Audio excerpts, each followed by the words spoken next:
Warning, the following program contains critical thinking, honest opinions, viewpoints on culture that may seem conservative, and a positive view on absolute detestable things such as marriage and children. Listener discretion is advised. Alrighty, my friends, I hope everybody is doing splendidly today. What I want to talk about for this podcast episode is the generational divide. And, it's been around since probably the beginning of time, since Adam and Eve had kids and they had grandkids, and there was a generational divide there, right? Okay. So it's been around since then. It exists right now, and it's probably going to stick around till the end of time. We're a generation of doers, not whiners. and we're doing great. Now, I am young. I've only been sentient of social relations for so long in comparison to people who've been around 40, 50, 60 years at this point, right? But one of the major things that I first remember that made me aware of this sort of relation between generations was probably back in middle school. Okay, when I first started hearing all this conversation about those gosh darn hipsters. Okay, they started wearing these big old glasses and there were man buns galore, and all of a sudden everybody was like, what is wrong with these hipster millennials? Okay. And it was something that really started to define the millennial generation at that time. And as a young kid, I kind of saw that and I was like, oh, well, those are the cool people. I wanna be like that, because they were the people that were older than me, they were the people that I looked up to. They were the cool kids, okay, they were the cool young adults. And, that opinion wasn't one that a lot of older generation adults had, because I remember there being a lot of perception that this style, this aesthetic was just immature and all that stuff. But I think what drew me to pay more attention to what was going on was that it wasn't just people's opinions on a certain style or vibe, okay? It was more so that I was seeing people's negative perceptions of that particular generation sort of culminating in this hyper focused beat up session on young people's style, a very surface level thing that wasn't even applicable to every single person of that generation, right? Because everybody that's born at the same like in the same age range isn't the same person, okay?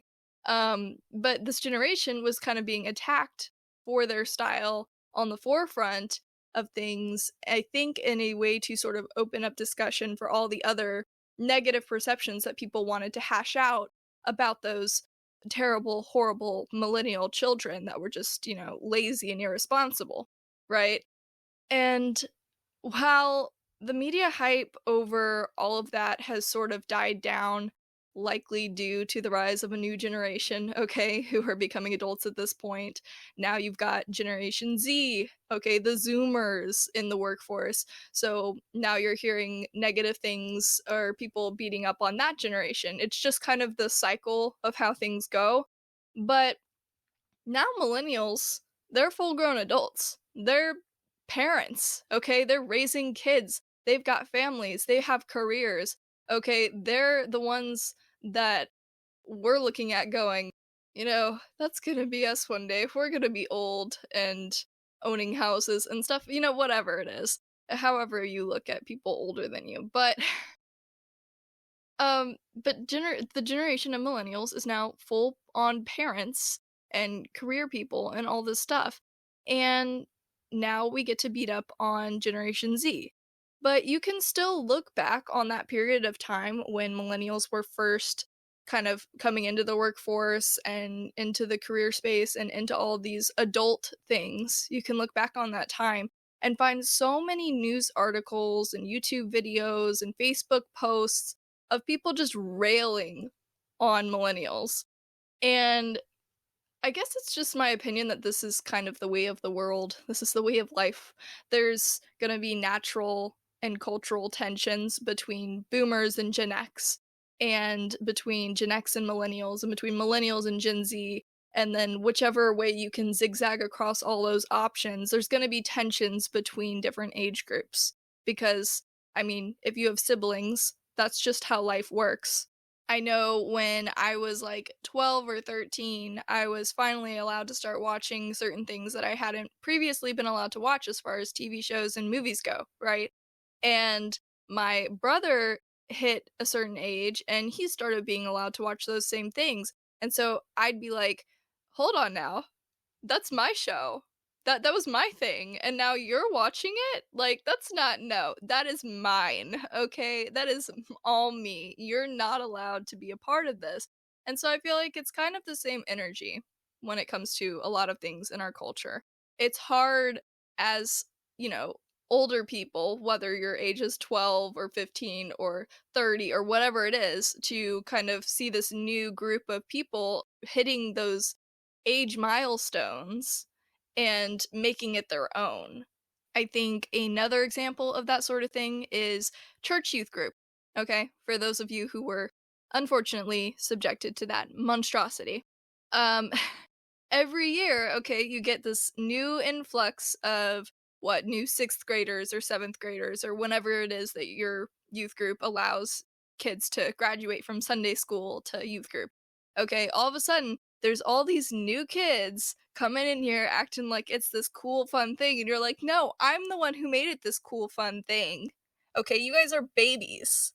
I'm gonna need you to slow your roll. You don't own this place. I do. But I guess ultimately there's this question of where do the natural cultural differences between generations, between those age ranges, where does that cross over into people capitalizing on those differences, on those tensions to create more division in our country between our people? Where does that line get crossed, you know? And one of the things that drove me to make a whole episode on this concept was a few months ago.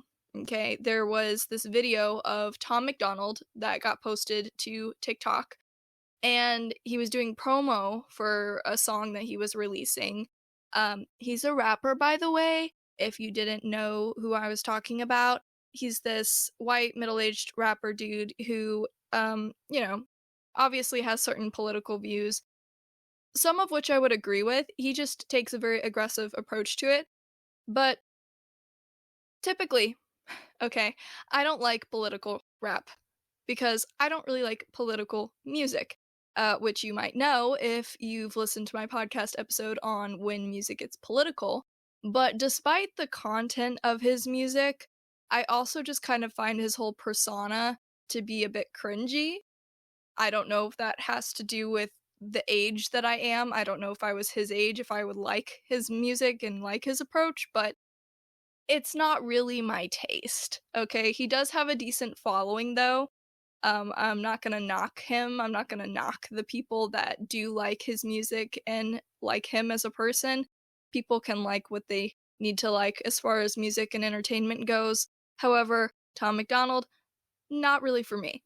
But I'm not going to spend time, or at least not any more time, beating up on this guy for his musical abilities. I would instead like to walk through some of the things that he says in this particular promotional video that he did, because it's about a minute and a half long, and the title of it, or at least what it's all about, is My Generation versus Your Generation. My generation got our driver's license at 14, had a job at 16, and moved out at 17. Your generation is still trying to define what a woman is and living in your parents' basement until you're 35. My generation grew up on uncensored everything. Your generation censors everything. So I'm just gonna go ahead and stop right there for a second before we go any further, so you can just kind of understand this real quick. This man is 34 years old. He is not 75 in a wheelchair at a nursing home telling his grandkids when they come to visit him that he had to walk a mile uphill in the snow just to get to school. Like, he is 34 years old. This man is a millennial. And, you know, I don't know what exactly that means in the context of this video. I don't know if that means he's speaking just to Generation Z. I don't know if he doesn't realize he's a millennial and thinks he is speaking to millennials as a separate generation. Either way, it doesn't really make sense for him to feel this much of a divide between himself and younger generations since he is part of a younger generation. However, to each their own. I understand identifying with the viewpoints of an older generation. I understand identifying with the music taste of an older generation. However, I don't really know where he's coming from in this instance, if that makes sense. A lot of the people that I saw responding to this video, whether through the comments or a video of their own, they were kind of hyper focused on the fact that he is a millennial and that he was just kind of beating up on people so close to his age, and it really doesn't make sense. And there's all these generalizations he makes. So I'm not going to spend too terribly much time on the age thing. And I'm also not going to spend really any time, except for bringing it up right now, on the other thing that people hyper focused on, which was there's some comments he makes later on that people took and went, "Oh my god, this man is transphobic. Oh my god, cancel him. He's transphobic. My poor ears, my poor head, my poor heart, everything hurts. This man is attacking the trans community." Um, but really, he just has some viewpoints that I share. As far as the whole gender situation goes, he's gonna make a comment about how many genders there are now and whatever. Um, and I agree with his viewpoints as far as that stuff goes. However, I don't agree with the way he contextualizes it as it being a this generation, that generation type of thing. I also just thought it was interesting that he brought up your generation's still trying to figure out how to define what a woman is. Um, I I don't understand how that is applicable to one generation in particular, especially since a large majority of conversation that I have had with people on that subject in real life have been adults, mainly in the realm of academia. Okay, I will give you that. It hasn't been in daily life that I'm constantly encountering these individuals, but a lot of the debates and conversations that I have personally had regarding gender and what a woman is and what a man is and all of that stuff, I've had those conversations with grown adults much older than me who you would think would know what a woman is and what a man is and what biological sex means. Um, but there's a lot of people who don't, and I don't think it is just a generational divide on that one. I think it's a belief. It's something that comes around culturally that isn't just stuck to Generation Z. It isn't just stuck to millennials. And as far as my generation grew up on uncensored everything and your generation censors everything, um, I can tell that he's kind of more so referencing recent situations with free speech and probably the whole Twitter debacle and social media censoring things. But, my good sir, there has been a lot of censorship everywhere in the world for probably as long as we've existed. Like, governments censor things, parents censor things. It's just what are you censoring and why are you censoring it? That's what we need to be looking at. And as far as growing up on uncensored everything, I don't know if that's a good thing. Okay? I mean, people are growing up like that now with the internet. I'm like, I watch my siblings, I watch other kids that are younger than me, growing up with these phones with things like TikTok and Instagram and whatever, and I'm like, I wasn't allowed to have social media until I had Facebook when I was 13. I think I was probably 15 by the time I was allowed to have Instagram. Like, there were age limits. Okay, there were restrictions in my house where I was not allowed to have certain things, and there was a reason for that, and I was still exposed to so much stuff even with those, like, restrictions put in place by my parents, and so seeing all these kids walk around, and I know for a fact that they're seeing on their TikTok feed the same things that I'm seeing on mine, I'm like, I don't even need to be seeing half the stuff that I see on social media, so in what realm do these 13, 15, whatever year old kids, 9-year-old kids, in what world do they need to be exposed to any of that stuff? In what world is it a good thing? ultimately, I guess it just comes down to the idea that certain things were censored when you were growing up that might not be censored now, and certain things are censored now that might not have been censored when you were growing up. For every single age range, there are certain things that are permissible in certain time periods that aren't permissible in other time periods. Like, it just is the way it is. And, it's not always a good thing, okay? I mean, I don't know what else to say to that. Like, sometimes it's good, sometimes it's bad, and we've got way too many people in the world to be so caught up on your generation censored this, how dare you, when really all of our age ranges, we're all living at the same time. Okay? And as far as I'm aware, my generation is just now getting into the workplace. Okay? We're just now getting into the careers of people who, for the last 10, 20 years, have been censoring things on social media. So we're not the ones who did that. I just want to say that. So to kind of try to pin things on certain age groups, it's just not very effective, if you ask me, when, like I've said in past podcast episodes, these things happen over time. They don't just happen out of nowhere. It's not happenstance, okay? It's the long haul, okay? These people who want certain things to happen, they're put into motion long before you see them in the mainstream. But whatever, okay? Next part of the video, let's move on. My generation shot guns, rode dirt bikes, and went camping for fun. Your generation stares at your phone all day and dances on the internet in your sister's underwear. My generation knew how to make decisions. Important ones. Your generation can't even decide which bathroom to use. My generation wants the truth and the facts, no matter how uncomfortable they are. Your generation is so offended that the truth and the facts don't support whatever outlandish bull is floating around in your imagination that you've started labeling everything that you don't agree with as misinformation. Okay, so I'm not going to sit here and run through every single phrase that he says in this, but the main thing that stands out in that clip is what he says about misinformation. Is your generation has decided to label everything that you disagree with as misinformation. I don't think that the youth just all of a sudden decided to start using such a big word, okay? Like, I like to think that we are smart human beings. God gave us brains, He made us able to think. I like to, give people the benefit of the doubt and hope that they can, use big words. But I don't think that some TikToker out of nowhere is the one who started the whole misinformation thing. I think grown adults in government, okay?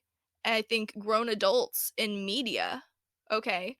I think they are the ones who sort of pushed this whole misinformation thing to become as big as it is in recent years. Like, I don't understand that in particular. I'm like, even if you were talking to millennials, okay? It's not even probably them necessarily, just as a generation who decided that everything was going to be misinformation if they didn't agree with it. There's 60-year-olds who will sit there and tell me that, I'm just like feeding my mind with misinformation if I'm listening to the Daily Wire. There is nothing generational about that. It's cultural. It's something that's happening in our society. So to try and make a generational divide out of that is just kind of weird to me. My generation has 2 genders. Your generation has 89,347. And counting. My generation judges people on whether or not they're an asshole. Your generation judges people on race, weight, religion, sex, gender, financial standing, something that they tweeted 20 years ago in grade 8 when they were drunk for the first time. Alright, guys. It's confession time. Which one of y'all did it? Okay, which one of you guys decided that we were going to start judging people on financial standing? Which one of y'all decided that race was going to be an issue? I know it was one of you that was just born in the last 30 years. I know it was one of y'all. Like, sorry. Judging people on the basis of sex, race, financial standing, like all that stuff People have always judged other people. Otherwise, there wouldn't be verses in the Bible talking about judgment. Okay? Talking about, you need to take the whatever out of your eye before you, like, try to take something out of somebody else's eye. I don't know the verse, I'm sorry. But, like, come on. Your generation cancels everything you don't agree with. My generation doesn't give a about the things we don't agree with. Beat it, loser. My generation fights for the right to party. Your generation doesn't fight, doesn't like having rights, and doesn't like to party. What the is wrong with you guys? My generation is going to be able to handle the new music video that I'm dropping on Friday. Your generation is going to have a meltdown. Okay, well, there's not much to that last part. It's mainly just him finishing it up and being all, go watch my music video that's coming out. But I will say, I have never met a person who did not care about the things they disagree with. Ever. Because if you disagree with something, you have a reason that you disagree with it, right? Like, usually, especially if you're, like, passionately in disagreement about something, there is a reason that you are. So, to just say that, somebody doesn't care about the thing they disagree with, that doesn't make any sense. It doesn't make any sense. It doesn't matter how old you are, okay? If you disagree with something, then I know that you have a reason for doing it. If I'm friends with someone and I do something and they make a point of telling me that they disagree with what I'm doing, that doesn't tell me that they don't care. That tells me that they do care. So, I don't know. That's just kind of my opinion on that whole statement. I feel like nobody likes being attacked for something that they can't control. For example, the year or the time period in which they were born and, have to live in. You don't really get a choice in that. So these types of statements are kind of particularly hard to digest, especially when they don't apply to you. Nobody likes generalizations to be made about them, whether it's in politics or religion or age or whatever. Nobody likes when you're a Christian and something happens within the Christian church and then people all go, well, all Christians are like that. No, it doesn't feel good. Okay, we all know this. It's not representative of all Christians. Everybody knows that. Same thing with politics. Okay, something happens with people on the left and we go, oh my god, the left is out of control. Ah, okay, and the reality is that not everybody on that side of things is doing that particular thing that got news attention. Same thing goes for the right. Okay, just because Mitt Romney said something does not mean that everybody on that side of the political aisle agrees with what he said. It just is the way it is, okay? Generalizations suck. They do. But I guess to kind of segue into the next point that I want to touch on, I would say the same thing goes for portrayals of certain generations in media and TV shows and all that stuff. As somebody who didn't get to pick when or where or whatever about when I was born, oh my god, I tell you, that's so relatable. Imagine that. But okay, I'm part of Generation Z, okay? I'm a Zoomer or whatever. And one thing that I don't particularly care for, okay, is the way that my generation is portrayed in media. That includes research polls, and that includes like college stuff, that includes TV shows, all that stuff. There is a very specific portrayal of Gen Z, just like there was a very specific portrayal of millennials, and so on and so forth when it comes to news and media and all that fun stuff. Now, I don't watch too incredibly much TV. I don't keep up with the kids as far as new movies go, unless somebody drags me to the theater. But every once in a while, I do feel like binging something, okay? I feel like spending a couple hours in bed just, barreling through a season of a show. Over the last week or so, there was a new season of this show called Ginny and Georgia released. It's a Netflix show, and I know we all know how difficult it is to watch Netflix shows because they're just chock full of a certain agenda that, I don't agree with. You probably don't agree with it. However, I turned on the show anyways because I'm a dumb idiot, and I'm not going to just say that because I'm not like this or because my brother's not like this or whatever, that the characterizations of our generation in this show are not accurate because I'm sure people like this exist. I'm not gonna say they don't. It's just that I've never personally met a 16-year-old boy who, when asked why he's upset, goes, "Climate change, mom." How dare you? Or like, "Global warming, mom." Ugh. You know, like, I've never met a 16-year-old boy who, like, responds like that. I've also never met a 16-year-old boy who breaks up with his girlfriend and regrets it and then says, "It's fine, at least the world will end in, like, a decade, so there's that," as a way to, like, comfort himself. The world is going to end in 12 years if we don't address climate change. I mean, I've made jokes in that strain, okay, but I've never seriously meant that, like, "Yeah, mom, you should be upset because climate change," you know? I also found the race conversations in this show to be particularly irritating. However, that isn't necessarily something that they narrowed down to, like, just Generation Z or whatever. It was just all the characters in the show. I'm not going to delve too much into that because it doesn't have to do with the generation thing specifically. It's just genuinely frustrating.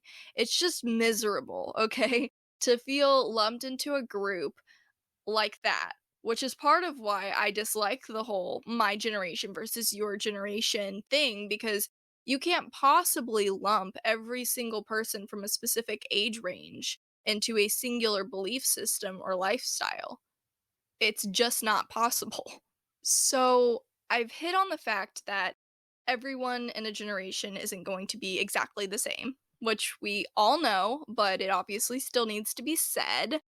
I also want to briefly discuss the generational divide between people of different age groups, okay, who technically have the same belief systems. Or even if they don't have the same belief systems, there are differences in what was prioritized culturally and socially during the different time frames that they've been alive. I think views on education are a prime example of this. There are certain generations who it was pushed so much to them how important a good education was that that is just drilled into who they are. Education is like the most important thing that you could possibly do for yourself is finish high school, graduate high school, and then go on to get your degree. And let's be real, um that's not really the end all be all anymore. It's not. Personally, I've had a bit of a rough go of it as far as my higher education situation goes. People in my life are fully aware of that, but I've had plenty of disruptions in my college career. There have been points where I have not been enrolled in university because of my belief systems. And the hard thing about that was a lot of conversation that I would get when I would mention that is, "But it's your education. But it's your education. What about your education?" You know, and there were a lot of people in my life who were, you know, older adults who were just so baffled by the fact that I wasn't prioritizing my education above my belief system. I vividly remember a conversation that I had with somebody when I was up in South Dakota, early 2022. I was up there interning for the state legislature, and they have security guards in the House of Representatives and in the Senate, right, to make sure that nobody blows up the place while we're all in there. But one of the security guards for the House of Representatives, he was nice. We always had, you know, pleasant exchanges. However, there was one day where he decided, you know, this old guy, probably in his like late 50s, 60s, I don't know. Okay, but he decided that he wanted to get to know me a bit better. And so he came up to me and we were actually having like a real conversation. And um I could tell after I made a few comments, I was like, "Oh, this man doesn't agree with me politically. And I was like, that's fine. We're just going to keep talking. And then I was like, oh, he really does not get where I'm coming from at all. But part of why he wasn't understanding what I was saying and part of why the conversation went south was just because he had in his mind that education was top priority. And one of the biggest things he kept saying to me over and over again was, compromise isn't a dirty word. And I was like, well, yeah, I was like, I don't think it is. But I think there is a time and a place for compromise. I think a lot of those times and places for compromise are in personal relationships. I think in a family, you have to have compromise. I think in a friendship, you have to have compromise. In even co working relationships, there is a place for compromise. But the question of whether compromise is good in a situation where I'm choosing between finishing out a degree, okay, which might not even factor into my future, and compromising on my morals and values. One is more important to me than the other, and I have a hard time getting people to understand that sometimes. But I'm like, okay, if this was just religious on its basis, when I'm talking to Christian people, I'm like, if it was just a religion thing, if somebody was telling me that in order to stay enrolled at my university, I had to denounce my faith, then you wouldn't be telling me that I should compromise, right? I mean, I would hope you wouldn't be telling me that I should compromise.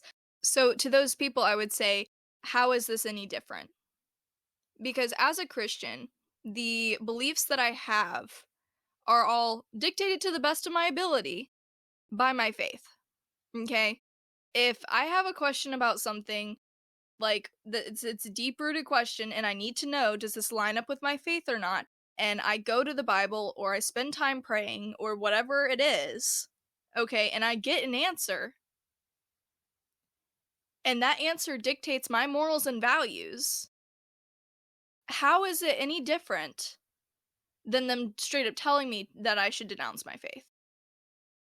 Because if they're telling me that I need to do something that does not line up with my morals and values in order to get an education, I think it's very clear which one I should choose for the long run. Like, I could care less if I am a officially educated person because I do my best to, keep up my brain cells. Like, I don't understand. Like, why is it so drilled into some people's brains that education is the most important thing in the world? But it's a generational thing. Okay, nowadays we can have conversations about why somebody might want to go to tech school versus going to a traditional university. People weren't having that conversation, at least not as easily, 30 years ago or 40 years ago. It was very much, okay, you graduate high school, you find a nice person to marry, you have children, you get an education at the college. That's what you do. That is what you do. Whereas now it's becoming more and more accepted that a traditional education isn't needed for every single person. That's weird. That's weird.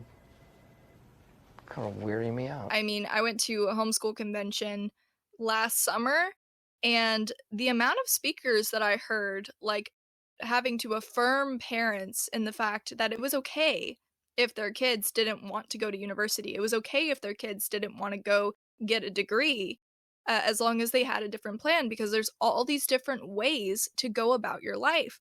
And, and my mom and I are sitting there like, okay, yeah, we know this. Obviously, we know this. But there are a lot of people who have to get past that barrier of it being drilled into people's minds that that is the only way to go about things and that is the best way to go about things and that is the most important thing to focus on. So that was a whole other rant that I went on. But what I'm getting at here is like there are different things that are the priorities of different periods of time culturally and socially. It doesn't really have much to do with just a specific generation. Because, I mean, you have people of the same generation who grow up rural, who grow up suburban, who grow up poor, who grow up wealthy. Like we can acknowledge all these other differences about us, but as soon as somebody in one generation does something, or there's a trend of something happening in another generation, it's like, oh my God, that generation is off its rocker. And it's like, okay, well, yeah, sure. Why not? Let's just approach this with the logical fallacy of sweeping generalization. Like I don't get it. I really don't.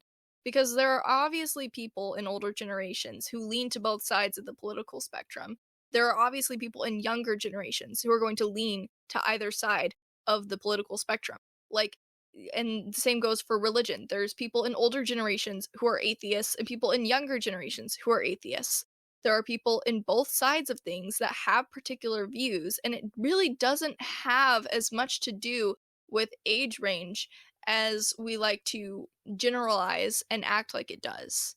I think there is already plenty of division to go around without also constantly dividing people by their generations. Okay, like it's just not needed. It's just another little thing that we throw in there to cause more issues, if you ask me. Instead of older generations coming alongside of younger generations and guiding them and giving them their wisdom or even their stupidity. It's how life works. Okay, we pass things along whether they're good or bad. But we don't need the added division of saying, well, your generation does this when my generation did this, and like it's just not needed. It's just not. It's pointless. Okay? It's just not needed. And that whole concept is something that's kind of spawned one of the conversations that my parents and I have been having over the last couple years, I guess. And that is, why as a older generation, why as somebody who has these years of life experience, these years of wisdom, or these years of reflection, okay, of seeing what happened along the time that you've been alive and knowing where things went wrong or where things went well, why would you not, as an individual, want to come alongside those in younger generations and try to guide them versus just seeing something that you don't like and going, well, what is something's really wrong with that generation? And it's like, oh, well, are you doing anything to help? And I'm not saying that there aren't people who do that. But what I am saying is that the people who are complaining about this generation, that generation, probably aren't the ones actually trying to guide the next generation, aren't actually trying to pass along their wisdom to the youth. That's what I'm saying with that. And I think that the whole portrayal of Generation Z that I was talking about earlier, the generation of millennials, those portrayals in media, I think there is a weight to that, even though not everybody who is in those age ranges, okay, not everybody thinks the way that we are portrayed to think.